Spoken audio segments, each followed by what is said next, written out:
పని చేయలేం. ఎస్సీ శాఖలో వర్క్ చేసేందుకు అధికారుల అయిష్టత, వేరే చోటుకు బదిలీ కోసం ప్రయత్నాలు. హెచ్ఓడి నుంచి సెక్రటరీ వరకు ఇదే పరిస్థితి. సర్క్యులేటింగ్ ఆఫీసర్ లేకుండానే ఫైల్స్ క్లియర్. సో ఎస్సీ శాఖలో అయితే కనుక మేము వర్క్ చేయలేమని చెప్పేసి అధికారులు అయిష్టంగా ఉన్నారు.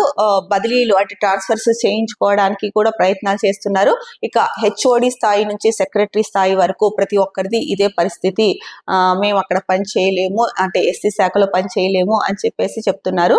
అలాగే సర్క్యులేటింగ్ ఆఫీసర్ లేకుండానే ఫైల్స్ కూడా క్లియర్ చేస్తున్నారంట. మరి ఇదెక్కడి విడ్డూరం అనాలో లేకపోతే ఏమనాలో, సర్క్యులేట్ ఆఫీసర్ లేకుండానే ఫైల్స్ క్లియర్ చేస్తున్నారు అంటే మరి ప్రభుత్వం ఒకసారి దీనిపైన దృష్టి పెట్టాలి. అసలు ఎస్సీ శాఖలో వర్క్ చేయడానికి ఎందుకు అధికారులు విముఖత చూపిస్తున్నారు, అయిష్టంగా ఉన్నారు అన్నది కూడా ప్రభుత్వం వాళ్ళ అభిప్రాయాలని దీన్ని క్లారిఫై చేయాల్సిన అవసరం అయితే కనుక ఉంది. ఎందుకంటే హెచ్ఓడి స్థాయి నుంచి సెక్రటరీల వరకు ఎవరు చేయరు, మేము ఇక్కడ చేయడానికి ఇష్టపడట్లేదు అంటే రీజన్ ఏంటి, అసలు అక్కడ ఆ శాఖలో చేయకపోవడానికి రీజన్ ఏంటో తెలియాలి కదా. దీన్ని ప్రభుత్వం కనుక్కొని సో ఎందుకు చేయట్లేదు, ఎందుకు విముక్త చూపిస్తున్నారు, ఎందుకు ట్రాన్స్ఫర్స్ కి పెట్టుకుంటున్నారు అన్నది కనుక్కొని దీన్ని క్లారిఫై చేయాల్సిన అవసరం ఉంది. అలాగే సర్క్యులేటింగ్ ఆఫీసర్ లేకుండానే ఫైల్స్ క్లియర్ చేస్తున్నారని చెప్పేసి వార్త ఇచ్చారు. మరి దాని మీద కూడా దృష్టి పెట్టాల్సిన అవసరం ఉంది.